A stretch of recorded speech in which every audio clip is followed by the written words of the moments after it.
This is an examination of the hidden human condition. This is the Hidden Killers podcast. With Tony Brueski. Retired FBI Special Agent Robin Dreeke and Chief of the Counterintelligence Behavioral Analysis Program joining us to talk about the Scott Peterson trial that's taking place right now. This Scott Peterson was the school resource officer at Parkland School where there was that horrible shooting several years ago.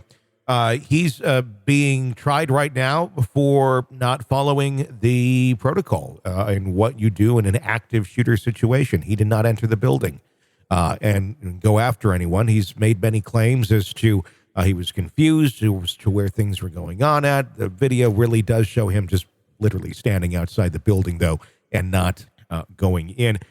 So he's on trial. We obviously already have the murderer, the man who did the shootings in jail, but now attention is on to this man. Robin, is this something that is going to make an example, have any sort of impact on future situations like this? Or is this a group of people who have been so traumatically scarred by what happened that their anger, that sense of justice is pushing very hard on this individual to spend the rest of his life in prison for making a bad choice in how to handle himself in that situation? There's, as you know, with this one, there's so many layers and elements. I think without a doubt, the lessons learned on this one are profound for departments all over the country, and that's a good thing. You know, glass half full kind of thing. Mm-hmm. Looking at the charges that are going against him, you know, so he's not being charged with 24 victims shot before he arrived on scene. It looks like it's lesser than that. So it's more of a statement of, holding him accountable for, child welfare, which sure. Good. Okay. Yeah. The real challenge here is when you have someone that was part of a tragic event like this and you want to hold them accountable for what they could have done. You're seeking revenge, you're seeking retribution, you're seeking to clear your conscience and feel like there's some sort of closure. And in this case, they're going to see a man in pain. I guarantee you, the families that are affected, if they're in that courtroom and you're seeing this man up there, you're going to see a man in pain and you're going to feel some sense of relief from seeing him in pain, as opposed to Lori Daybell, who is a high on psychopathy. Again, I got to caveat the fact I'm not a clinician, but sure. High on psychopathy. The victims are going to face her. They're going to rant at her during her sentencing, and it's going to roll right off her because she doesn't care. So that's going to be an emptiness, I think, they feel when they deal with her. But on this one, he is going to feel the pain of every single victim if they speak in that courtroom. And then you got to ask yourself, is that what I need? Is that what I need to move on? Is to see someone else in great pain because of the event? It's because there's nothing you can do now, except learn and pass this along, and don't let this happen again. I wish we knew the arc of this guy's life a little bit better to kind of understand what prevented him from doing that. Obviously, he didn't feel safe in doing so because that's our motivation. He hit fight or flight, and he decided to fight. He didn't fight.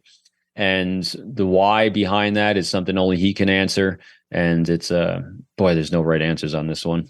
No, I mean, there really isn't. And from what we've seen of this man in interviews that he's given, he does seem to very much be a man in pain that is dealing with this every single day. I'm always very justice oriented, where I feel, if you did something, if you made a choice and it affected other people, you should be held accountable. And there's many situations where I wish we could go after judges a little bit more for decisions that are made and don't work out, and it's a very obviously bad choice. But this is something where, it was a horrible choice, but inflicting more pain from those who are already suffering the pain of losing their child onto a man who had no intention to ever hurt anybody, in terms of he was in a horrible situation and made a really bad choice. Is something like this, would this bring some closure to the families, or is this just kind of one of those, this feels good right now because it feels like we're doing something, even though nothing's going to bring these children back? Yeah, I think it's more of what you just said. It feels like they're going to be doing something. So again, let's do a thought experiment on this. Yeah.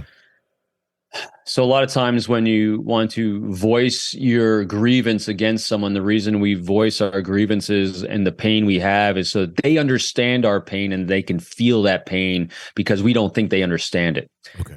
I think he does. So you're going to be talking to the choir on this one, I think. And so when you have someone standing there taking that from you and he's already feeling that, and now he'll feel it even more. Okay. If you got it, it's gonna help the families get it off their chest if this is what they choose to do as part of their healing process. And I hope it does bring the closure they have. For some, it might. For others, it might not. But for all of them, they're going to be in pain for the rest of their lives from it. And I'm with you. Justice always needs to be served when someone makes a choice and decision that affects the lives of others in a horrible way like this. But just sadness all over. At some point, hasn't the lesson already been learned by other departments looking at this and seeing how this failed? And I would imagine with this man as well, it's not like he's going to necessarily go back and be in a situation to correct any of this or make a decision differently. But I would imagine the pain that he's dealing with on a daily basis is quite overwhelming as well. Yeah, it's also interesting when you start taking you step back even further on the optic to like the 30,000 foot level, and you're looking at this from a leadership perspective. So as I understand, he's 60, right? Or he's in there. Yep. Right. And so he's early 60s, close to retirement, probably could have retired. And you're in the leadership position of the organization, the department. Again, I do not know their numbers. I do not know the staffing. But if you're going to paint a swath across it that law enforcement generally is dealing with in their country, they're dealing with manpower issues, hiring, retention, all these things. And so if you assess your area that you are responsible for, and you're looking to place officers that have the skills to do what they need to do in those high crisis, high response time moments, and you're looking at, you have other places where historically they haven't, and you're looking for placing manpower, I think they really need to be looking at leadership too. Is like, did leadership assess this school and the threat to these institutions in the way they should have when they place someone who's getting maybe ready to retire in that situation? Because maybe they needed someone who was a little bit better at doing those types of things. And so I think leadership and how they place personnel and assign personnel, and also the stresses they're dealing with hiring and retention, should be taken into account as well. Because yes, this guy, Peterson, was a single point of failure, but single points of failure have lots of tendrils that go off of them that a lot of people are involved. You're listening to the Hidden Killers Podcast. This is the Hidden Killers Podcast with Tony Brueski. Robin Dreeke, retired FBI special agent and chief of the Counterintelligence Behavioral Analysis Program. Thank you so much. His website, peopleformula.com, if you'd like to check that out. Hey, be sure to press subscribe wherever you download podcasts. So you don't miss any breaking updates or discussions on the cases that we follow for you right here. Even get an ad-free experience. How? Apple Podcasts. Check that out. Go over there, press subscribe, even try it for 3 days free when you become a premium subscriber to the True Crime Today family of podcasts. I'm Tony Brueski. Stay with us.